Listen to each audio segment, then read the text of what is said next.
अस्सलाम वालेकुम viewers, Hasan Nisar official के साथ मैं हूं इब्न सहरा। आज व्यूवर्स हमारे साथ माजी की खूबरू और इंतहाई बासलाहियत अदाकारा, हीरोइन और इंटेलेक्चुअली बहुत साउंड है निशो साहिबा। जी, निशो साहिबा आज हमारे दरमियान हैं और ये गैर रिवायती सा एक इंटरव्यू है जिसमें मैं निशो साहिबा से इंटरव्यू करूंगा, कुछ सवाल करूंगा और निशो साहिबा हसन निसार साहब से कुछ उनके ज़ाती, कुछ कौमी, ठीक है, इस तरह के सवाल करेंगे। I am so thankful to you and I am honored to be here। और हसन निसार साहब की बात कर रहे हैं तो आज तक हमने अपने फैंस देखे हैं, किसी का फैन होना कैसा लगता है ये आज मुझे अंदाजा हुआ और अभी राइट नाउ तो मैं इनको सलाम अर्ज करती हूँ। नहीं, बहुत मेहरबानी आपकी आलिज़त है, क्योंकि आप तो इस मुल्क के हार्ट थ्रॉब गए हो। मैं यूनिवर्सिटी में था जब आपकी बाजी जी रिलीज हुई है। बिल्कुल। तो जैसे मैं भी कह रहा था कि बाजी ने तो रिलीज होने से पहले जी बाजी जीती। जी जी बिल्कुल। और टॉप स्टार्स से थे। मुझे ये बताएं कि आप तो बहुत कम सिनी में आ गए। बिल्कुल। तो इसका बैकग्राउंड इकबाल शहजाद थे। जी नहीं, एक्चुअली जो ये मैं स्पॉइल हुई थी ना फिल्म इंडस्ट्री में आने के लिए, कोशिश थी और बजिद थी, वो ये था कि मैंने स्कूल के ड्रामों में हिस्सा लिया और तमाम जिला के स्कूल्स थे, सारा डिस्ट्रिक्ट के डिफरेंट जगहों से स्कूल्स थे और ड्रामे का था। तो मैं ड्रामा था बांकी नार, तो बांकी नार में मुझे बांकी नार का रोल दिया ऑब्वियसली। तो उन्होंने फिर वो हमारा सुपर हिट हुआ। फिर एक गाना था मैं छज पता से वंडा आज कैदी कर लिया मानी, उसमें वो गाना भी फिट किया था। अच्छा। तो बस फिर पता चला कि शोहरत क्या चीज होती है। फिर उसकी ऐसी एडिक्शन हुई कि अब अगर वो शोहरत कम होती है या कुछ होता है तो फिर बड़ी अनकंफर्टेबलनेस होती है। ये मैं आपको दिल की बात बता रही हूँ। अच्छा, आपकी उस शोहरत का डंका किसके कानों में सबसे पहले बजा फिल्म इंडस्ट्री में, जो आपको बाजी उन्होंने? किसी के नहीं, ऐसा माहौल नहीं था, ऐसा माहौल नहीं था। एक फनी बात बताऊं जो आज के दौर में फनी है। बाखुदा मेरी माँ मेरे ताया जान से घूंघट निकालती थी और मुझे 9th क्लास में बुर्का पहना दिया था। हाँ जी। तो उसमें वो सिर्फ स्कूल की हद तक था ना, गर्ल्स स्कूल था, कोई एजुकेशन नहीं थी। तो उसमें ड्रामा सुपर हिट हो गया। लड़कियां कहती हमें वैसे शर्मा के दिखाओ, हमें मुस्कुरा के दिखाओ, आपने कैसे ऐसे देखा था, आपने कैसे बोला था, तो हमें वो करके दिखाओ। फिर मुझे छोटे छोटे गिफ्ट, जैसे किसी ने मुझे चाय पिला दी, किसी ने इतने से वो पीनट्स का पैकेट ले दिया, ये गिफ्ट थे मेरे। अच्छा। और आज उनको मैं महसूस करती हूँ। किसी ने ला के प्यार से दुपट्टा दे दिया, मतलब जो स्टूडेंट्स इतना ही अफोर्ड कर सकते हैं। तो मैंने आई फेल्ट सो प्राउड कि भाई ये क्या हो गया है। एक बच्चे के लिए तो ये बड़ी यूनिक बात है ना। बिल्कुल। नहीं, अभी आप कह रही थी कि आपका मैट्रिक का रिजल्ट नहीं आया था तो आप को हीरोइन बन गई थी। बिल्कुल। किसने आपको? इकबाल शहजाद साहब ने। एक्चुअली हम एक शूटिंग देखने के लिए आए थे। अच्छा। उसमें ये हुआ कि और मैं दिल में दुआएं मांग रही थी, क्योंकि फिल्मों में आने के इजहार पर, इस ख्वाहिश के इजहार पर मैंने चिमटों से मार खाई, मैंने हेयर ब्रश से मार खाई, मैंने हैंगरों से मार खाई और पकड़ के बालों से मुझे ऐसे किया। अम्मी थी, वो मेरी दादी माँ कहती थी ऐसे हिंदुस्तान ने बेरहम लोग होने ने, मतलब वो उनका अपनी एक जुबान थी, तू बच्ची नू ना मारिया कर।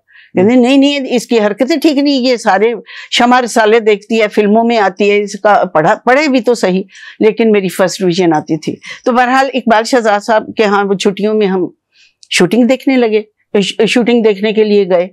तो उन्होंने कहा ये बड़ी प्यारी बच्ची है। तो उनकी मिसेस भी साथ थी जो अफवा कॉलेज में प्रिंसिपल थी। उन्होंने कहा ए नवीन लड़की नू ले लो तुसी। उन्होंने कहा तो कहते फिल्मों में काम करूंगी। मैं कहा जी हाँ।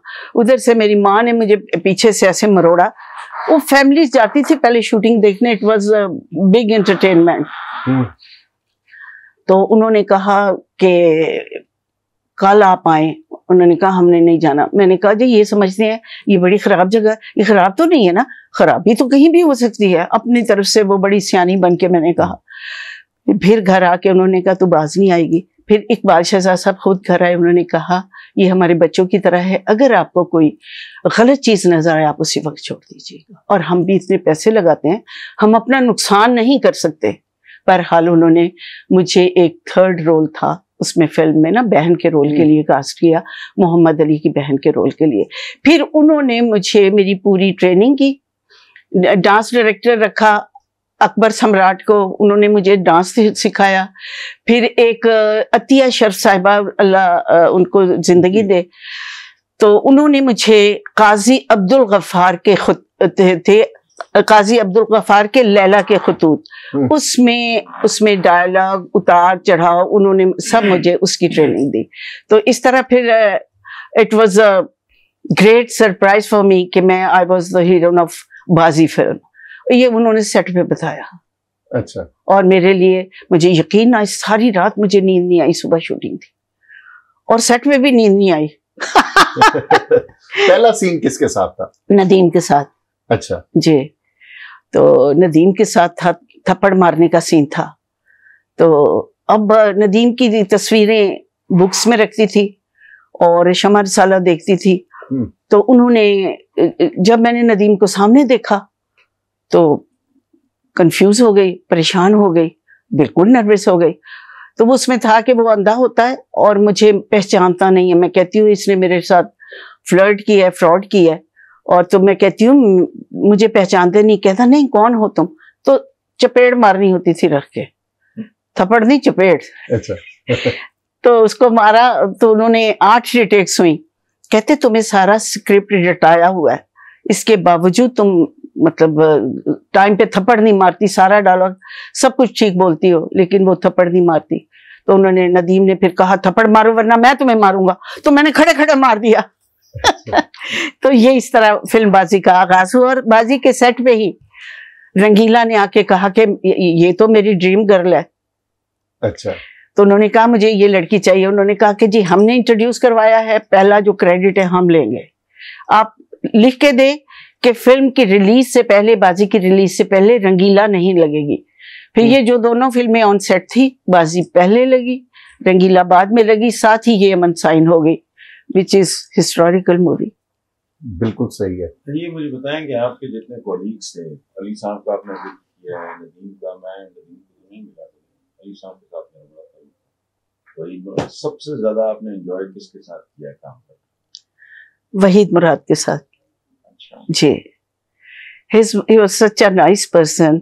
एक ऐसी प्लेजेंट पर्सनैलिटी थी कि उन्होंने एक माहौल ही ऐसा बना लेते थे, ऐसा माहौल बनाते थे, रोमांटिक और गाने का माहौल, रोमांटिक सीन, एंटरटेनिंग, मतलब पढ़ा लिखा आदमी था। तो बड़ा गाइड किया उस बंदे ने मुझे। किसको उस्ताद समझती हैं? उस्ताद तो मैं ये सारा क्रेडिट इकबाल शहजाद साहब को दूंगी, उन्होंने इतना बड़ा रिस्क लिया।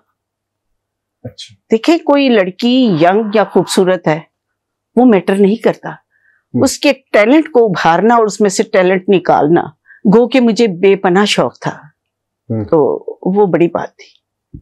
अच्छा, आपको अगर चॉइस करनी पड़े अपनी फिल्मों में से तो किसको आप समझती हैं कि ये नंबर 1 मेरी फिल्म है, जिसे आप बार बार भी देखना चाहें? मेरी वो फिल्म आज तक बन रही है टीवी पे। अच्छा। इंडिया में, पाकिस्तान में, हर जगह वो फिल्म बन रही है। That is film Bahisht. बहुत खूबसूरत। सास बहू का झगड़ा, रिवायती बहिश्त, नदीम के साथ। जी, सास बहू का झगड़ा जो यूनिवर्सल झगड़ा है और रहेगा ता क़यामत, जब तक सास बहू का रिश्ता कायम है। बात की है तो उनकी जो अहलिया थी सलमा मुराद जी, उनके साथ भी आपका? जी बहुत अच्छा था, बहुत अच्छा था। मैं she used to treat me like the younger brother. Main market में हमारा ऑफिस था जी, वो आया करती थी, वहाँ कराची आई थी ना, तो उनको मछली की बड़ी तमीज थी। जी जी जी जी। तो वहीद मुराद के साथ मेरी कोई ज्यादा मुझे समझ नहीं आ रही थी। उन्होंने उस तरह का जंग जबरदस्त देखा नहीं था। जी फिल्म जर्नलिस्ट बेचारे बड़े ही उस जमाने में ना मास्टर तो उन्होंने कोई पढ़ा लिखा यार मैं था भी थोड़ा रफ, लेकिन बहरहाल मेरी बहुत सारी फिर काफी उनमें एक हफीजुल्लाह हसन होते थे जी, याद है मुझे, आप ही याद है, याद है वाले याद इस तरह की, तो उनके घरों में उनके घर में पार्टी वगैरह होती जी। थी। अच्छा मुझे एक बात बताएं, जो आपके शौहर शायर तस्लीम फाजली साहब जी, उनके भाई थे निदा फाजली निदा फाजली, जी वो भी बहुत खूबसूरत शायर थे। उनसे कभी जिंदगी में मुलाकात हुई? जी, हम इंडिया गए थे तो उनसे मुलाकात हुई और उन्होंने मुझे एक छोटा सा सेट गिफ्ट किया था और खाना वगैरह उनके घर गए, खाया पिया, बहुत अच्छा हुआ। और वहाँ पे थे क्या शबाना आज़मी के शौहर जावेद अख्तर साहब, वो भी मिले। तो उन्होंने कहा कि आप इधर रहें, इधर काम करें। तो मैंने कहा नहीं, मैं नहीं रह सकती, मुझे खौफ आता है। तो फिर इस तरह की गुफ्तगू, इस तरह के हाँ जी, यहाँ पे आए थे ना वो, नहीं हसन निसार साहब से मिलने आए थे वो। अच्छा, ग्रेट ग्रेट। हाँ, मैं उनकी फैमिली को बहुत जाती नहीं जी, उनकी वालिदा बचपन में मैंने उनकी किताब पढ़ी जी, फिर उनके जो थे वालिद जानिसार अख्तर, सफिया अख्तर उनकी मदर का नाम था। जी जी, सफिया जानिसार। तो फिर उनके मामू थे इसरारुल हक मिजाज, तो उनका तो खानदान खैर बहुत शानदार लोगों का है।